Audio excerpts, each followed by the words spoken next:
Ooh. Oh yeah. Time to get this thing started. Up, off, up in this thing. Y'all know how we do. We got one of them shows playing for y'all today.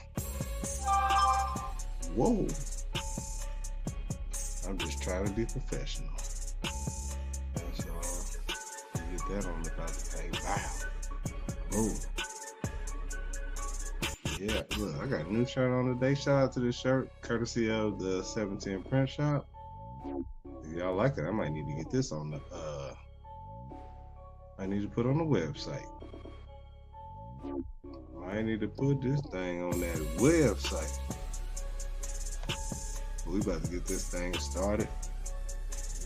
Yeah, hold on, there we go. Kabooyah! Get this thing started. Go ahead, let me go hit that intro for you right quick. As a matter of fact, I ain't gonna do it. I ain't gonna do it. Alright, so look. Good people, welcome to another episode of the Strategically Reckless Podcast. I am your host, Jay Brown, aka your favorite foster dad, aka Mr. 710, and we are glad that you are joining us once again. Yeah! Look, we are here in these streets. Probably can hear me a little bit better if I have my microphone up. There we go. Yeah, we up in this thing once again. Look, y'all favorite foster dad is beat down today, yo. It's been a rough few days. But on today's show, what up, Pops? What up, Tanisha? On tonight's show, we're gonna talk about dreams. We're gonna talk about a little racism. We also gonna talk about mugshots. And before we get out of here, I might get to some more sports talk. I'm not sure yet. But look, man, today I'm excited today. I want to thank everybody for listening via Facebook Live, Instagram Live, via YouTube Live. If you're listening on Spotify, iHeartRadio, it's Apple Music, we greatly appreciate you. Go ahead and rate us 5 stars if you can. Go ahead and subscribe, like, comment. I look at all of it, all right?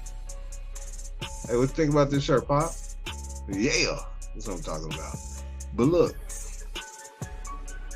like I said, your favorite foster dad is a little beat down right now. So before I get started,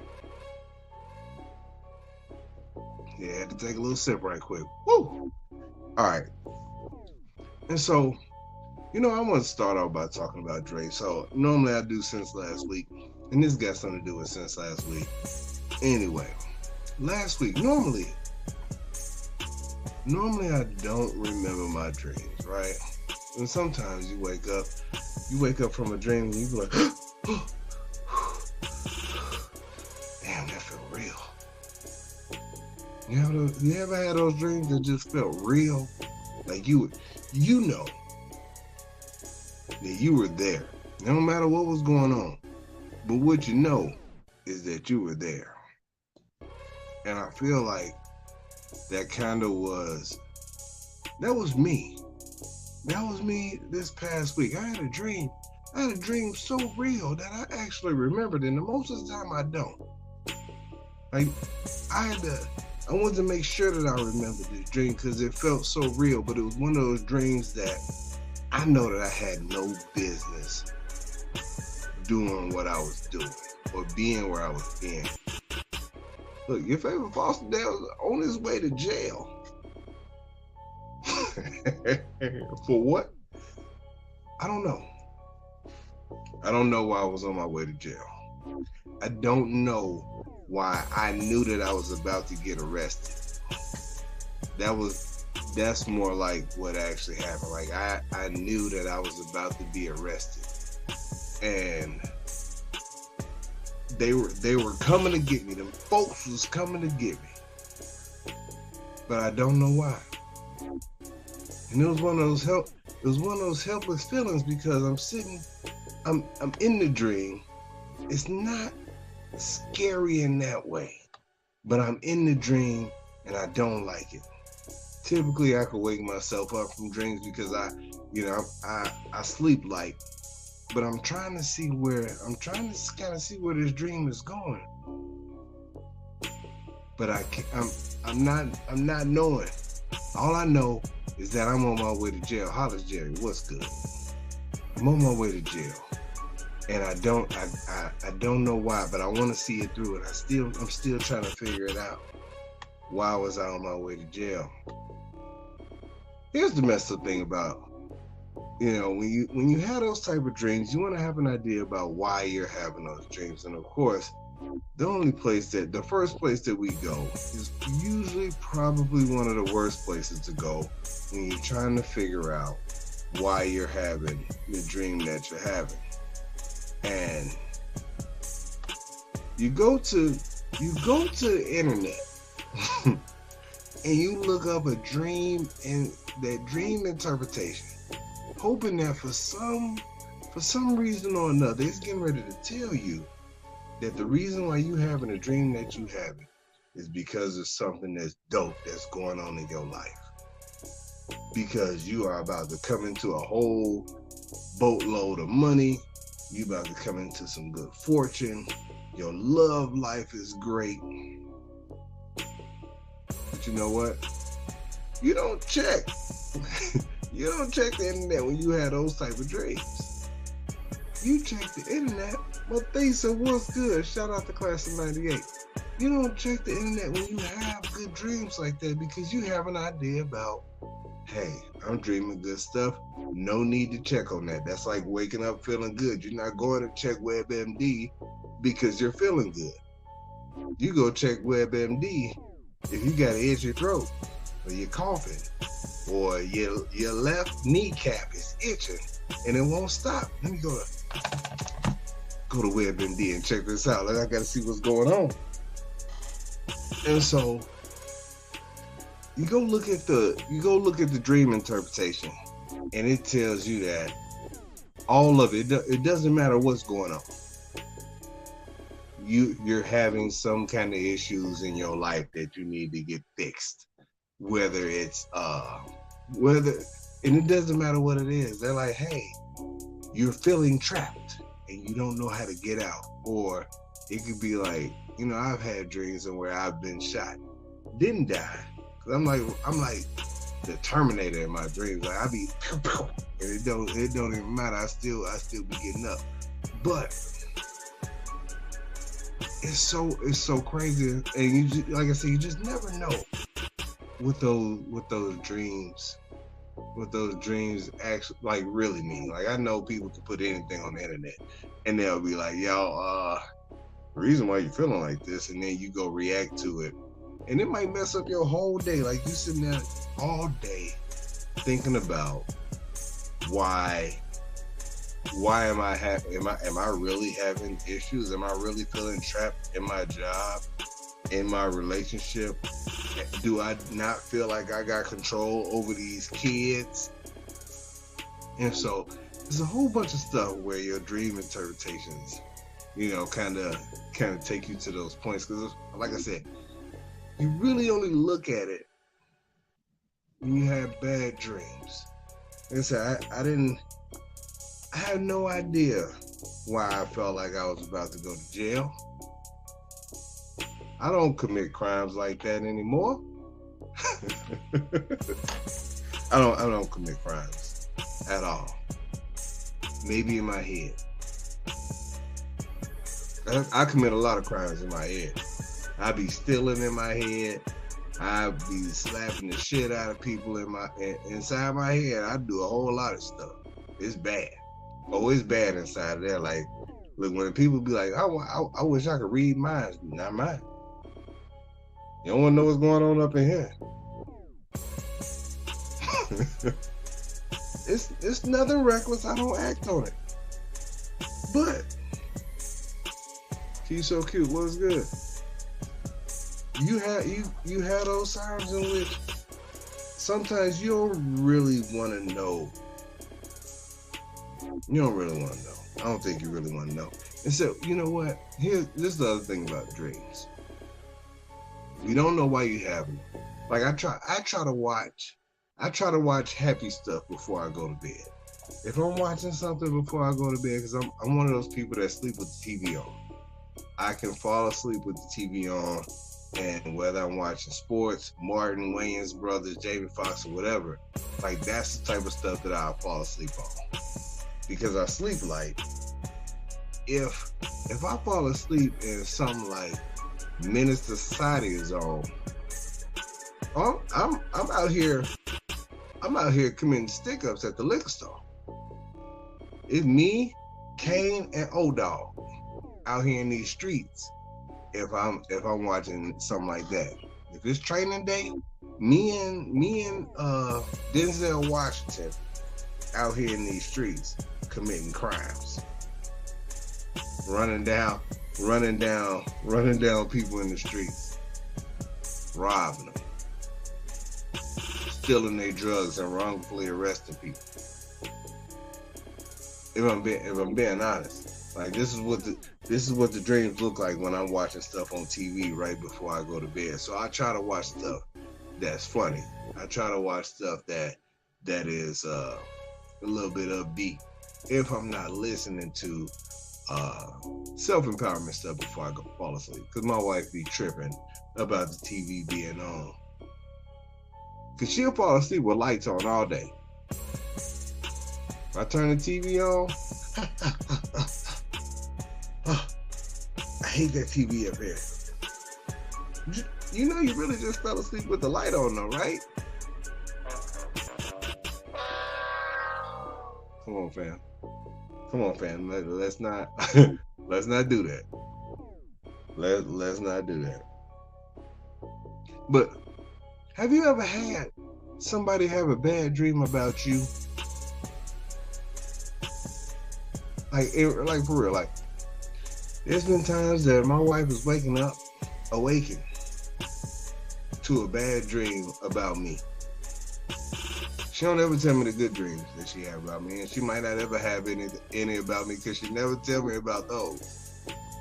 She tell me the dreams about me stealing stuff from a grocery store, a dream about me out here cheating on her and other stuff like that. I'm like, yo, for what?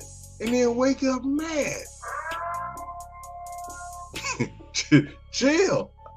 You do realize that I did not do that in real life. I was laying here right next to you, not getting my cheat on in real life. Maybe in my dream, but not in real life though. You can't hold that against me. You cannot hold what I did in your dream against me in real life. That don't count. That don't count. I didn't enjoy that. I didn't even know I did it. Was I good? Was she cute? I'm just saying, don't have me out here cheating with ugly chicks in your dream now. I'm gonna be mad about that. I don't like that. I'm not gonna like that either. I'm gonna wake up mad at you for making me have bad taste in women in your dreams. That's what's gonna happen. How about that? Let me have better taste in your dreams while I'm getting my cheat on. There was a meme that was floating around not too long ago, and it said something like, "Hey, don't get excited if I tell you that I had a dream about you, because in my dream you was working as a cashier at McDonald's." Fam. Shout out to High Level Petty. I didn't even make that up.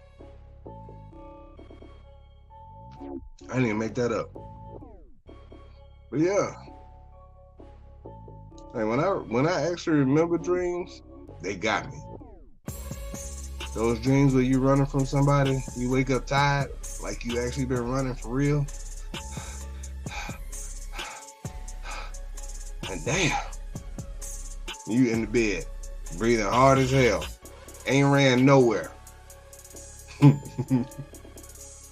out of shape like a mug, right? For no reason. But that's ridiculous. That's ridiculous. Also, look, this weekend, my brother and I, we went to go bowling this tournament in Augusta, Georgia. Augusta, Georgia, probably about 2 hours, boom, from us. I had a good time. Flawless Gym was good. Had a good time out there, you know, competing with my brother. Like this is why I started bowling in the first place, because basketball is almost done. I got one more time to get in shape to try to start hooping again, because I can't hoop in this shape. I won't even try, because the last time I was highly offended by these young boys talking about, get down there in the paint, big man. I'll beat your ass. Your mama is a big man. How about that? But he's out there competing. And so here's the funny thing about bowling with my brother and going out of town to bowl with my brother. My brother is so good that people don't notice me at all. Like, you got to know me from here to speak to me there. Like, most of the time, if he won't introduce you unless you just kind of hanging around. So I don't linger too much. I just kind of go do my own thing, so he don't feel no kind of obligation to introduce me to some of these dudes, because some of them whack, some of them cool. You just never know. And I don't try to make it the point to be like, hey, I'm Julian, brother. Like, I'm not that guy. I just kind of let it be what it is. But it's interestingly hilarious to see the type of love that my brother gets, because, you know, he is so good. And the respect that he gets, to having all these guys from all different parts of the country come up to him and be like, hey, Julian. And I'm looking at all of them like, that's my brother right there. That's my brother now. I see y'all. Y'all better not be talking trash behind his back when I see you again, because y'all ain't speak to me. So you don't know who I am. So if y'all standing back there and I'm just chilling and you say some stuff about Julian if you want to, I'm gonna be upside your head. That's me on some big brother stuff. I can't help it. That's my guy. But after we bowled on Saturday night,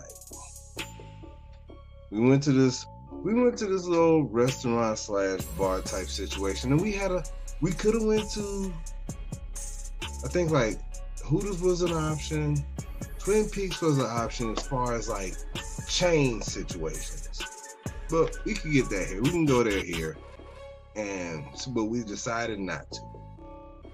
We wanted to go to a place that we couldn't get here in Atlanta, so we went to this place called Top Dog Tavern. Oh my God. Why did we do that? When we walk in the Top Dog Tavern, it was quiet as hell. It was weird. It was weirdly quiet.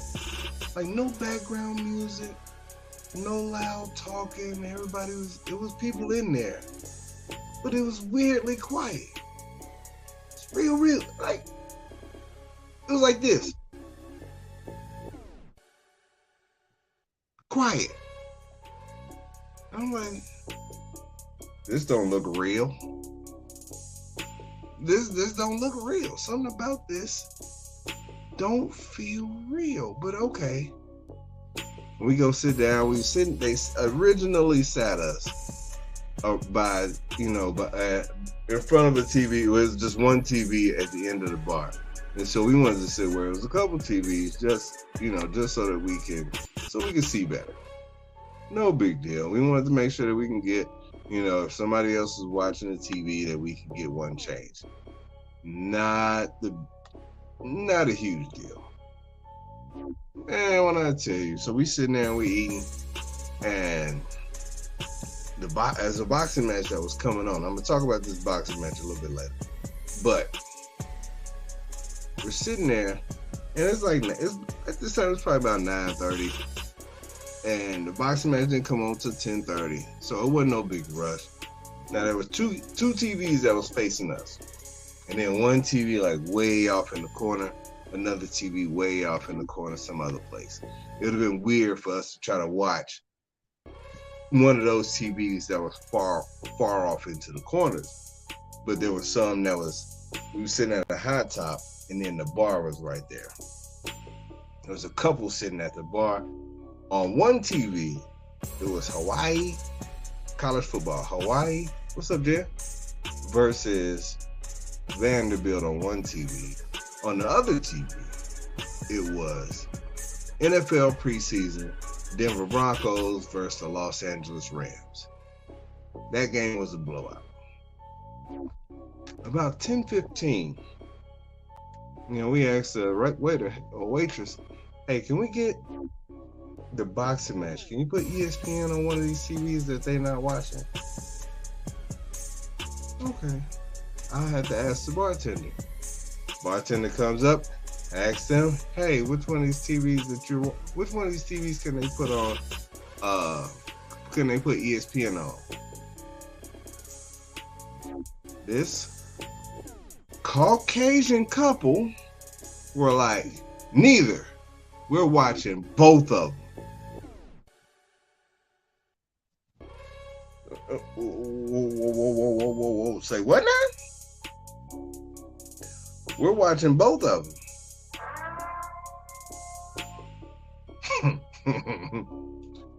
Oh, you are, huh? Hey guys. Of course, now I struggle with stuff like that. We're in a public place. Yes, you guys were there first. It's two TVs. You guys say you're watching both.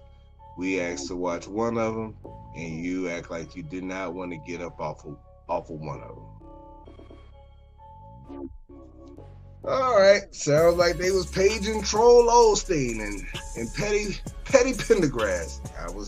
Hello? Yes, I'm here. Petty Pendergrass, reporting for duty. Hey guys, which one of these teams is your team? Y'all a Hawaii fan or a Vanderbilt fan? Neither. We're Georgia Bulldog fans. We're just watching it because it's the SEC. Okay. So, which one of you guys from Denver or from LA? Nope. Georgia. Shit.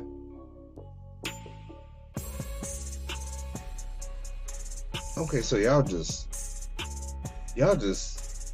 you know what? Oh, when they turned around, they was like, oh yeah, you guys could watch. You guys could put ESPN on that TV. First of all, chill. You're not doing us no favors. One, we're not moving to go to another TV. Well, and we're not going to beg you to watch this TV. We about to tell you that we about to turn this TV to ESPN. You're not watching both of them. You're not watching both of them. Don't make me act like that. This game is a blowout. The preseason game ended up being 41-0. 41-0. I don't want to watch this whole damn. Okay, cool. The Hawaii game, I don't know. Stop paying attention to it. They put the boxing on. They put the boxing on the TV where the NFL preseason game was on. Less than 10 minutes later, these white people got up and made their way to the other side of the bar. Now, I'm going to tell you this. Before we said anything to them about the TV, S-Dub Love, what up? I was watching them while I was having a conversation just to see what TV that they were actually really paying the most attention to. It was on purpose. It was very strategic. It was on purpose. But when they turned around and said both, you know I had a problem. I had a big problem with both.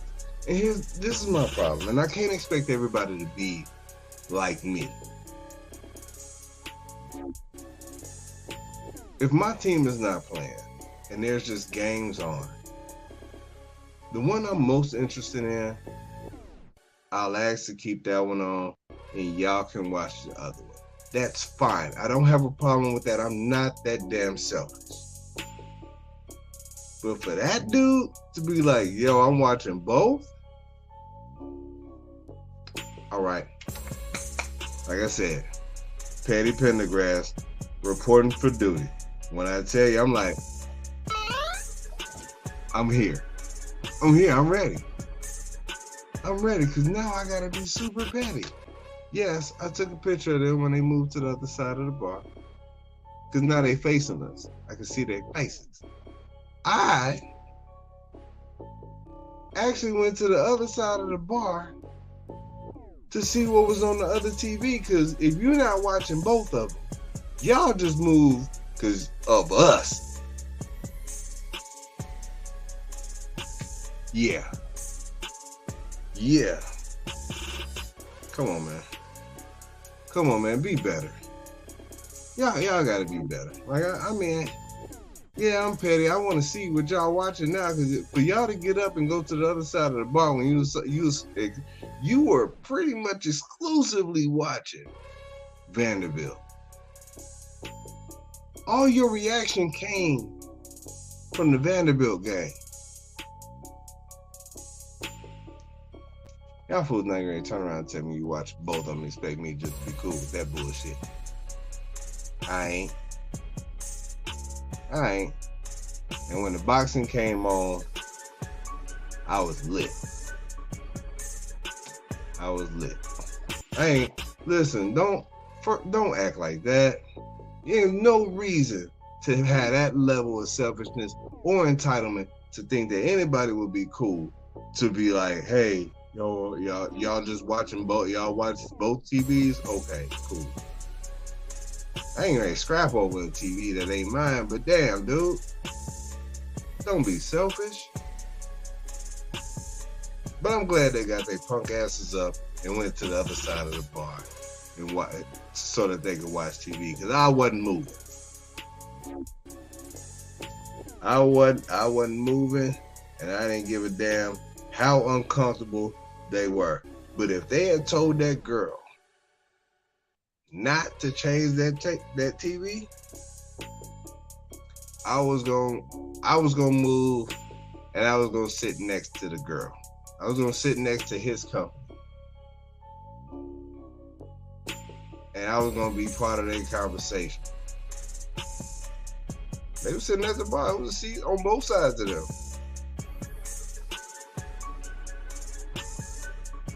Page and Patty Pendergrass. Patty Pendergrass reporting for duty. What do you need? Come on, man. Let's not do this. I'm trying to have a good time. I'm just trying to be professional and have a good time. Get some bowling in with my brother. Have some decent food. And when I say decent, it was only decent. This is the bad. This is another part. Julian asked the waitress, hey, what's good on the menu? What's good on the menu? So we were looking at some things. We had in our mind what it was that we wanted. This little girl said everything other than the things that we were looking at. Nope, you're not gonna like that. Everything was dependent upon who was in the back. Like 100%. Hey, so what about the brisket and mac and cheese? Depends on who's in the back. What about this sandwich right here? It depends on who's in the back. Well, damn. Who's in the back today? Oh, it's a trainee. Is he any good? I don't know. Damn. Do I want to eat here at all? Or do I just need to drink a couple of beers and then stop at Arby's on the way back and some other shit if I wanted some, some suspect food? Like, what are we doing here today? Can anybody help me out?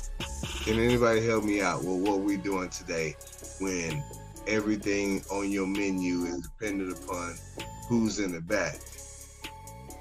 Of course it's dependent on the back because, fam, if I'm in the back, only some of y'all food gonna be good too. What are we doing? Come on, man. Come on, like, you gotta have some better answers than that. I ordered the brisket and mac and cheese. I tried it out. It was so-so. So-so. What my wife made was better. This is so-so. I didn't like it at all. I didn't like it at all that it like everything on the menu was based on who was in the back. But since we don't know who was in the back, and this is our first time at the restaurant and probably our only time at that restaurant. Come on, man, y'all gotta do better than that. And she was like, but at least I'm being honest. Yeah, but I just need y'all to have a better chef back there. That's all. Where everything that y'all got, you got a 93% chance that it's gonna be good. Otherwise, take it off the menu on this day. Y'all need specials on said days to make sure that the food is gonna be good.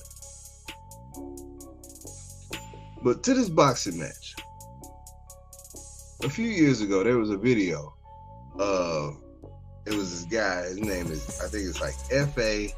Ajagba. Big 6'6" African dude, probably about 250. He was fighting against this other cat that looked like he was out of shape and just found out the day before that he had a fight. He's like, oh shit, I didn't get a chance to work out. Guess I show up. And you know how the operation of a boxing match goes. This was on TV. Your fighter walked down to the ring. The next fighter walked down to the ring. They introduce where you're from, your weight. Hailing from Nigeria. Hailing from Philadelphia. These guys got up. All right. We went over the instructions in the back. Right here is low. Right here is low. You got any questions? All right, touch them up. Defend yourself at all times. Touch them up. Boom. You go back to your quarters. Bing. Fight starts. So what you think? In this video, he went through that whole operation. They went back to their corners, except the guy who looked like he figured out that the fight was yesterday. The fight that he just found out about yesterday, fam left the ring and just walked out. He didn't fight at all. He just kept going. I understood. You see dude in the street, you see him at the grocery store, you might let him go in front of you. You could have one thing and you still might let this dude go in front of you just because he that big. Oh, you got a car full of stuff, you might be in a rush. Go ahead, you can cut me, bro. You can cut me. Yeah, you a big boy, are you? You big. I don't normally call dudes big, but you that. Shut. Go ahead and let you cut. Well, in this fight, it was a guy from another country, and they were going at it probably about round 3 or 4. I think the guy that was fighting on Saturday, he decided that he didn't want to do it no more, but he wasn't gonna lead the fight. He decided that he was just gonna punch F.A. Ajagba in the dick. The fight started getting greasy. He was like, you know what? I ain't going out like no little sucker. I'ma just punch him in the dick. And he did it. Ding! He goes down. All right, hey, keep him up. He gets the warning. And Buddy was like, oh, that wasn't enough? Ding! I'm gonna punch him in the dick again. All right, we're gonna take a point, because we can't have this. 1 point. 1 point. 1 point. 1 point. Hey, I'm trying to get out of this fight, bro. Like, at this point, he already had a little shiner up under his eye, and across the bridge of his nose was all kind of marked up. It's like, I'm not getting ready to let this dude beat the shit out of me. Whoa, whoa. Dick punch him again. And he got him one last time. Buddy got disqualified. He was like, well, am I still getting my money? Because what I'm not getting ready to do is let you just whoop my ass. Mike Tyson had that moment when he bit Evander Holyfield in the ear. Andrew Galata had that moment when he was fighting Riddick Bowe back in the day. He was just like, not gonna let Riddick Bowe whoop my ass. Before it's all said and done, I ain't gonna quit. But what I will do is punch him in the dick.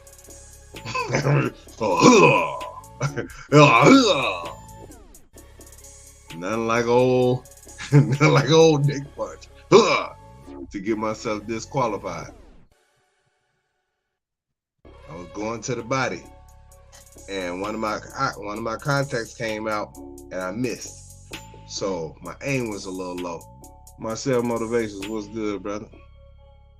But yeah, fam just got disqualified for going low. Kapow, kapow.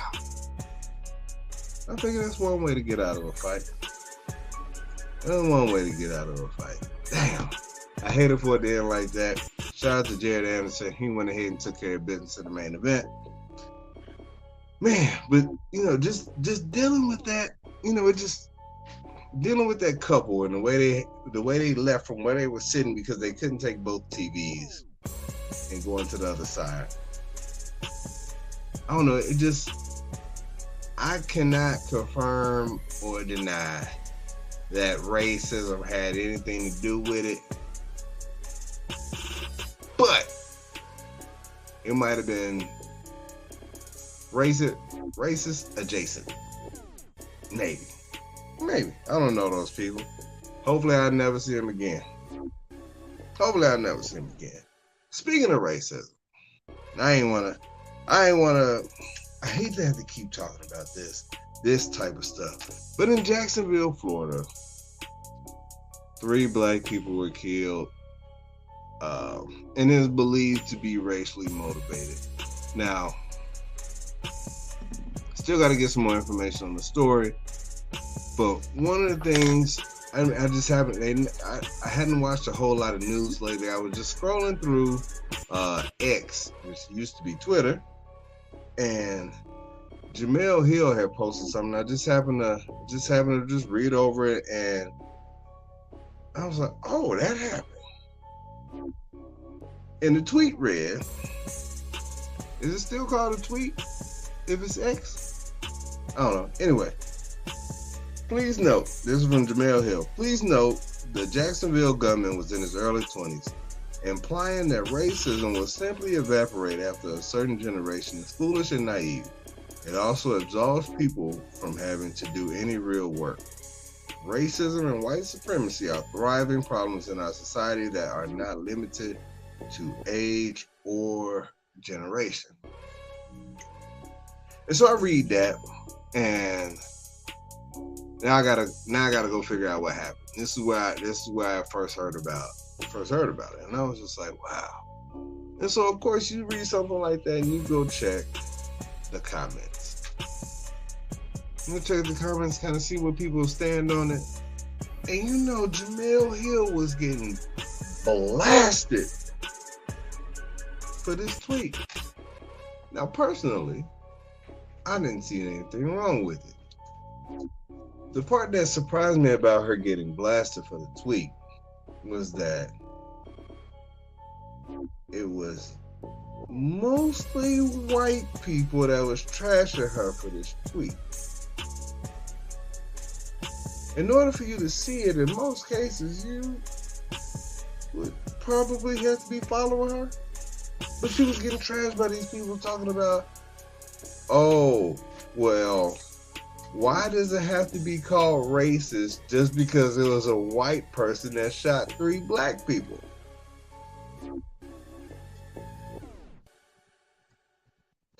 Very interesting question. Very interesting question. I'm like, is it not if he says, hey, I'm racist and I was going out to kill some black people?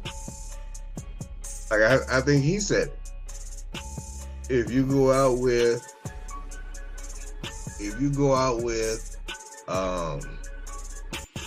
some symbolism that depicts that you are part of a particular group that believes certain things that involve a racist thought process, and then you go out and you kill black people or Asians or Hispanics, or you commit any level of hate crime towards any group of people. Yeah, I think it's fair to go ahead and put that label on this person. They were calling Jemele Hill racist because she decided to comment on that happening. The weird thing is that people that don't have to deal with racism, I don't know why it's so. I'm getting ready to answer my own question. I understand why it's hard for them to understand why it's an issue. But at the same time, I also understand in this tweet, like, you just can't expect for it just to die out. Just because, people don't necessarily, individuals don't necessarily own slaves anymore, it does not mean that racism isn't rampant. It doesn't mean that it doesn't exist. It because it does. I was telling a story in the Bowling Alley this weekend about when I worked at this bank in Arkansas back in 2005. And I was, you know what, in 2005 in Arkansas, you would think, well, you would not think. There are places in Arkansas which are considered KKK headquarters, Harrison, Arkansas being one of them.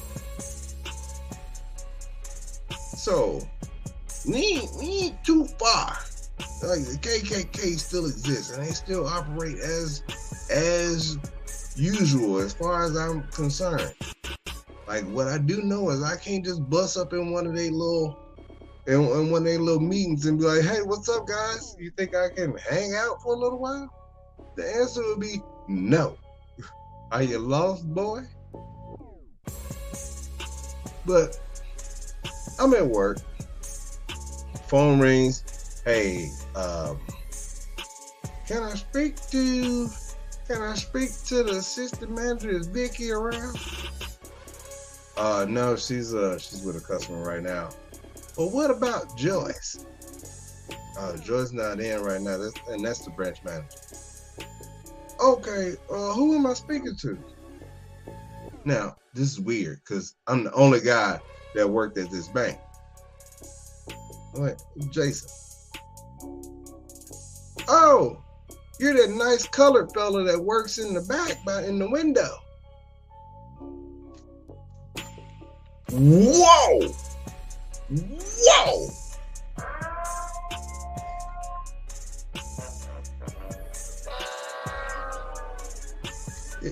It is? Hey, Courtney. think somebody just said that there was a nice colored fella that works in the back in the window on this phone. I can't be on this phone no more because I am no longer nice.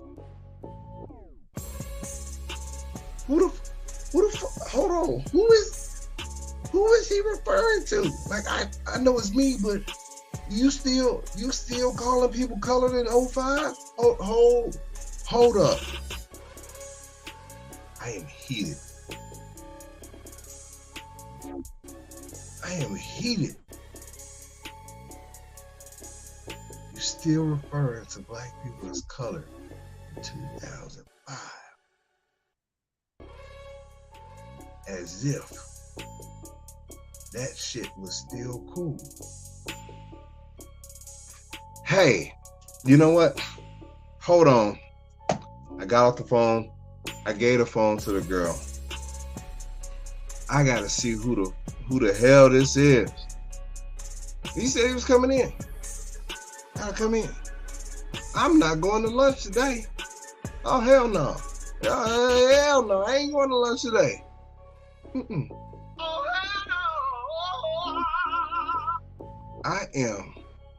I'm here. I'm not going to lunch. It was like, Jason, you got to take a lunch. I was like, nah, I ain't hungry. I got to see, because I know that he's gonna speak. He's gonna announce, hey, that colored fella. I feel like I've had interactions with him before, and colored never came out, but I need to see who the hell this is.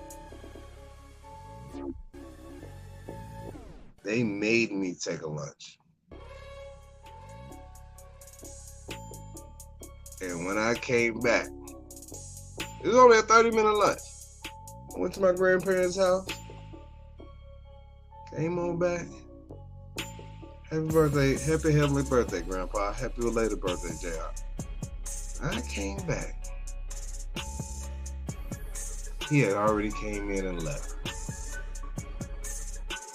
I don't know what I would have done. I wasn't gonna go to jail. I don't think. But I probably would have. I know I would have said something.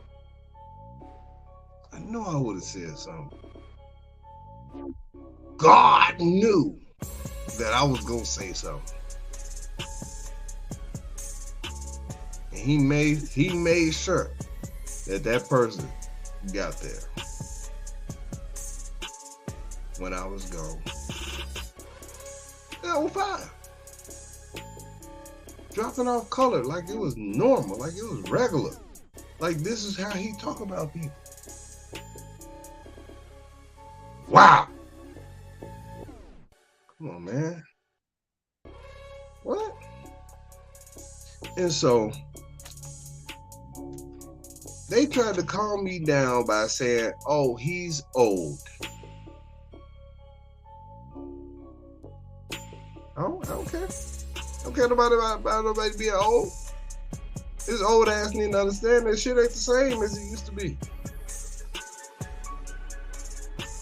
I don't give a damn. Don't care. But that's some stuff that a white dude would never have to deal with. The people in her comments that was bashing her for tweeting this would never have to deal with. I never thought that I would have to deal with this. But I've been places. My brother and I went to a bowling tournament at Mountain Home, Arkansas. When we walked into McDonald's, the whole shit stopped. The fucking fry timer stopped.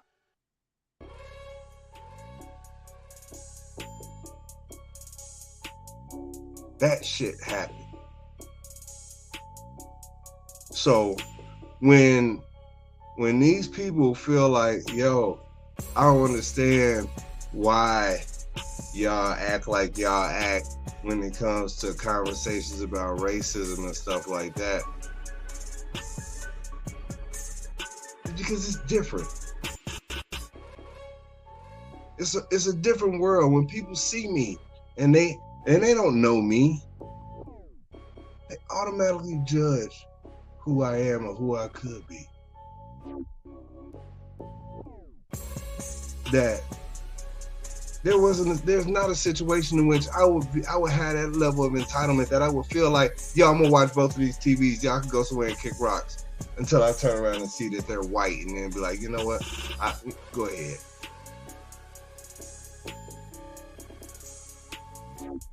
There's never a time where I would be like, oh, you that nice, and I'm not even gonna use any of these white stereotypical epithets that people use, because there's never a reason to. There's never a need for me to go George Jefferson on any white person.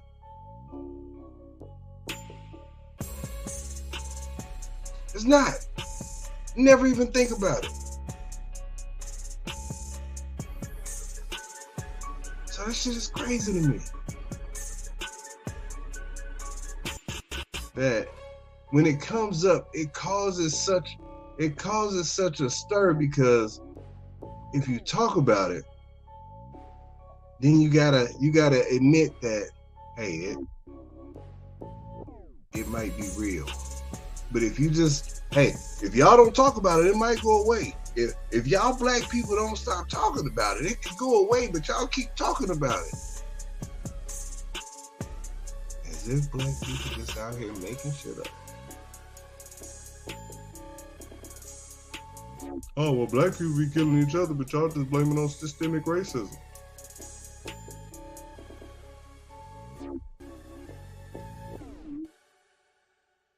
Let's talk about y'all shit too. What do y'all blame it on? Because it's still different. Because I recall a time which black people do drugs, they go to jail. White people do drugs, they go to Betty Ford. They go to rehab. It's not the same.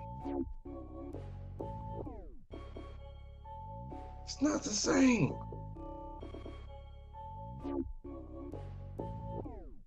White person cuss out a police officer. Get in the car, rip up the ticket, throw it in their face, cuss their ass out, drive the fuck off. Black person get pulled over, he gotta talk to him as if they're a kid. Hi.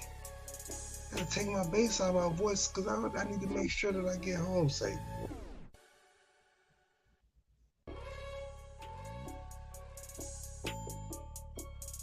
This is why I keep coming up. Ain't got shit to do with systemic at that point. I need to chill, yo. I need to chill. Look, speaking of getting locked up and going to jail and whatnot, like I didn't even mean to get that far into it. I just kind of got pissed off for a second. But they boy Donald Trump. Hey, fam got hammed up. They went ahead and hemmed him up in that mugshot. Wow.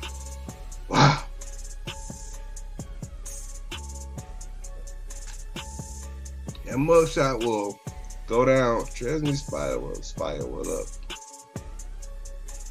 That mugshot is in the top 5 already of greatest celebrity mugshots ever. So before I get out of here, I don't have the pictures for y'all, but you're gonna put Trump up there. That Bill Cosby mugshot is wild. Nick Nolte got a mugshot that's like, whoa. Iron Man, that Robert Downey Jr., he was lit, and he is. And these last two, It's a bunch of celebrity mugshots. Don't get me wrong, it's a whole bunch of them. But that damn Tiger Woods mugshot he took, sheesh. Come on, Eldrick. Eldrick was thrown down that day. But the winner and undisputed champion of celebrity mugshots, well, for I don't remember when it got taken, but he has been the champion since it's come out. And that is the Godfather of Soul, Mr. James Brown. He has the greatest mugshot ever taken. Now, it's weird. I don't plan on getting arrested anytime soon. And I'm pretty sure, like, I've seen some mugshots where people were smiling. I don't know. Like, when people put cameras in my face, typically I be out here smiling in the streets. I won't be so happy on this if I got arrested. But I don't want to be towed down. I don't want to be towed down in a way that they be like, hey, look at this dude right here. Look at that one. Look at this. Like, that's crazy. That's crazy. All right, good people. Let me get on up off this thing, man. I told you I was beat down, man. It's been one of them days, man. The boy trying to take me out, wifey trying to take me out, all of them trying to get me up out of there. So let me go ahead and get some rest. But look, until next time, good people. Hey, you get out there down there by where the hurricane is forming, y'all be safe. Go on in there and buy up all the Spam and potted meat that you can handle, bread, milk, and y'all be safe. Hunker down. And if you need a spot to stay, don't call me. But until next time, y'all be safe out in the streets, man. I am out. Yeah.